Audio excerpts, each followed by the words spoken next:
Bakit nga ba ginulat ng China ang militar ng United States? Welcome back sa ating channel mga katropa. Sa paglipas ng mga taon, ang China ay naglabas ng mga bagong military technology na pinaniniwalaan ng maraming eksperto na gagamitin ng naturang bansa para salakayin at sakupin ang Taiwan. Karamihan sa kanilang mga bagong armas, sasakyan at gadget ay tila hindi makatotohanan, pero maniwala ka sa akin, ang lahat ng ito ay totoo.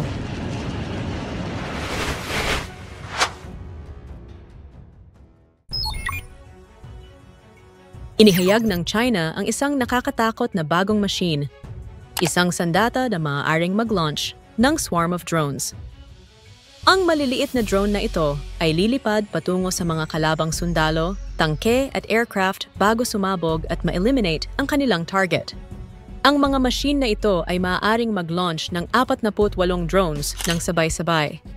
Naniniwala ang mga eksperto na ang mga drone na ito ay maaaring makipag-communicate sa isa't isa. Ginamit kamakailan ng China ang mga drone na ito sa isang military exercise sa South China Sea, malapit sa Taiwan, isang sovereign island na inaangkin ng China. Ang mga drone ay inilo-launch sa ere gamit ang compressed air bago gumamit ng high-powered propeller upang lumipad patungo sa kanilang mga target. Ang bawat drone ay nagdadala ng highly explosive charges na idinisenyo upang madaling pasabugin ang mga tangke, armored vehicle at aircraft. Isa lamang sa mga drone swarm na ito ay maaari nang makapag-wipe out ng isang buong military unit nang walang kahirap-hirap. Ang mga drone ay maaaring mag-hover sa kalangitan ng hanggang 40 minuto habang hinahanap ang kanilang target at mayroon din itong built-in camera upang makita ng mga Chinese troops sa lupa kung ano mismo ang nangyayari. Ginagamitan din ng artificial intelligence ang mga drone upang mapataas ang accuracy nito. Ilang buwan na ang nakalilipas, inihayag ng China ang pinakabago nitong nakakatakot na gadget, isang robot dog na may fully automatic rifle na nakakabit sa likod nito. Sinabi ng China na ang kanilang bagong robot ay maaaring magsagawa ng military search, gayon din ang pag-eliminate sa kanilang mga kalaban.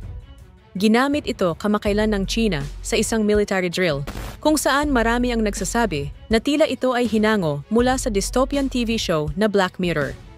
Ang robot dog ay bulletproof at napakatigas. Anuman ang mangyari rito, ito ay babangon at babangon pa rin. Nilagyan ito ng mga armor-piercing bullet na maaaring mag-penetrate sa mga tangke at armored vehicle.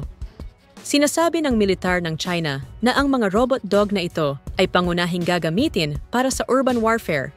Ibig sabihin, ide-deploy ang mga ito sa mga lungsod at mga built-up areas.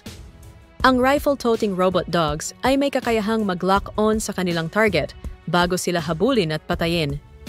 Ang robot dog ay maaaring maglakad, tumakbo, lumukso, humiga, at maglakad ng paatras. Sa madaling salita, walang sino man ang makakatakas sa killing machine na ito. Kamakailan, ang US Pentagon ay nagpanic. Ito ay matapos ipakita ng China ang isang misteryosong drone na parang isang flying saucer. Ang top-secret stealth drone ay hindi pa nabibigyan ng pangalan, ngunit ang footage ng drone ay nai-reveal na. Ang bagong drone ng China ay maaaring i-launch gamit ang electromagnetic catapult, isang bagong teknolohiya na tanging United States at China lang ang mayroon. Nangangahulugan ito na ang drone ay maaaring i-launch ng napakabilis. Maaari itong lumipad sa loob ng maraming oras at maaaring maabot ang altitude na sa sobrang taas, hindi ito madidetect ng radar ng kalaban. Ang hindi pangkaraniwang hugis nito ang nagpapahintulot dito na makalipad ng mas mabilis kaysa sa mga ordinaryong drone, at marami ang naniniwala na maaaring lihim na itong ginagamit ng China sa Taiwan. Nangangalap ng impormasyon sa mga military base ng Taiwan para sa paparating na pagsalakay. Ang invisibility suit ay tila imposible, ngunit iyon mismo ang na-developed ng ilang mga Chinese student. Tutulungan nito ang mga Chinese troops na mag-blend in sa kanilang kapaligiran. Gumagana ang suit sa pamamagitan ng pag-bend sa liwanag. Ikakalat ng suit ang anumang liwanag mula sa sinumang may suot nito, dahilan para halos imposible na silang makita. Maaaring gamitin ang suit para iwasan ang mga drone at mga security camera, At ito ay simula pa lamang. Sinabi ng mga opisyal ng Chinese military na ipagpapatuloy nila ang pagre-refine at pagpapabuti sa suit hanggang sa ang kanilang mga troops at mga sasakyan ay ganap ng invisible sa battlefield. Kamakailan ay inihayag ng China ang kanilang pinaka-advanced na stealth fighter jet ever. Ang pangalan nito ay ang Chengdu J-20. Ilang beses na itong nagkaroon ng enkwentro sa Lockheed Martin F-35 ng United States, kung saan tinutont ng dalawang superpower ang isa't isa sa gitna ng himpapawid habang lumilipad sa ibabaw ng international waters. Ang Chinese Air Force ay mayroon na ngayong fleet na higit sa 200 J-20 jets at ang bilang na iyon ay inaasahang lalago pa. Ang Chengdu J-20 ay binansagang The Mighty Dragon. Ito ay pinaniniwalaang mas powerful pa kaysa sa US counterpart nito, ang Lockheed Martin F-35. Ang J-20 ay maaaring lumipad ng sobrang baba, dahilan para hindi ito makita ng radar ng kalaban. Mayroon din itong sobrang advanced na mga sensor at maaari nitong maabot ang top speed na 1,530 miles per hour. Mas mabilis kaysa sa top speed ng F-35 na 1,365 miles per hour. Ang J-20 ay nagkakahalaga ng $120 million bawat unit. At ang bago at mas powerful na bersyon ng J-20 ay kasalukuyan ng dinidevelop. Ang militar ng China ay naglabas kamakailan ng bagong sandata na sinasabi ng marami na tila hango sa Call of Duty. Pinangalanan itong QTS-11. Maaari itong magpaputok ng mga armor-piercing bullet, pati na rin ng mga air-bursting grenade na lethal o nakamamatay sa loob ng radius na 7.7 meters.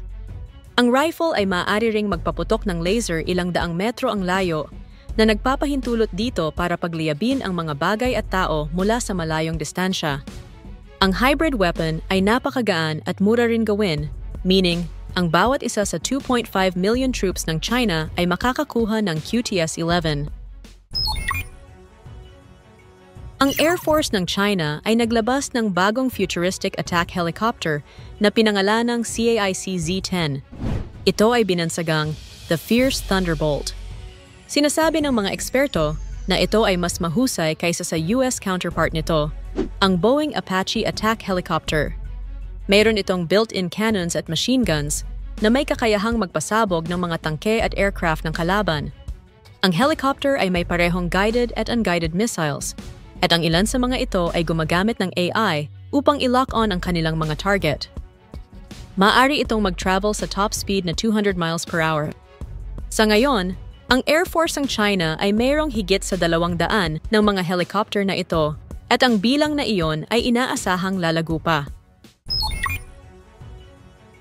Ang bagong Golden Veil ng China ay hindi isang sandata o aircraft, ngunit maaring ito ang pinaka-nakakatakot na technology sa buong video na ito. Ang Golden Veil ay isang cloaking material na nagpapahintulot sa mga fighter jet at missiles na magmukhang civilian aircraft sa radar. Gumagana ito sa pamamagitan ng pag-reflect at pag-distort ng mga waves mula sa mga radar system na nagpapahintulot sa mga deadly fighter jet, missile, at maging sa mga nuke na magpakita sa radar bilang civilian aircraft. Ito ay magbibigay daan sa China na makapaglunsad ng mga sorpresang pag-atake nang walang ganap na babala na nagiiwan sa mga kalaban ng kaunti o walang oras upang tumugon. Ang Golden Veil ay gawa sa fine metal threads na binalutan ng ginto. Ang golden threads ay bumubuo ng isang web of complex geometry na maaaring mag-reflect ng mga radar signal. Ang golden web na ito ay epektibo para gawing ganap na useless ang mga radar. Naglabas kamakailan ang China ng bagong exoskeleton suit. Tutulungan nito ang lahat ng kanilang troops na magdala ng napakabigat na mga kargada. Basically, gagawin nitong 50% na mas malakas ang sinumang may suot nito. Ang suit ay pinapagalaw ng isang motor at nagpapahintulot sa mga troops na may suot nito na tumayo at tumakbo ng mas mabilis, pati na rin magdala ng mabibigat na sandata ng walang kahirap-hirap. Inanunsyo ng China kamakailan ang isang unstoppable hypersonic missile. Ang bagong hypersonic missile ay maaaring mag-travel 5 times the speed of sound. Ang pangalan nito ay ang DF-27.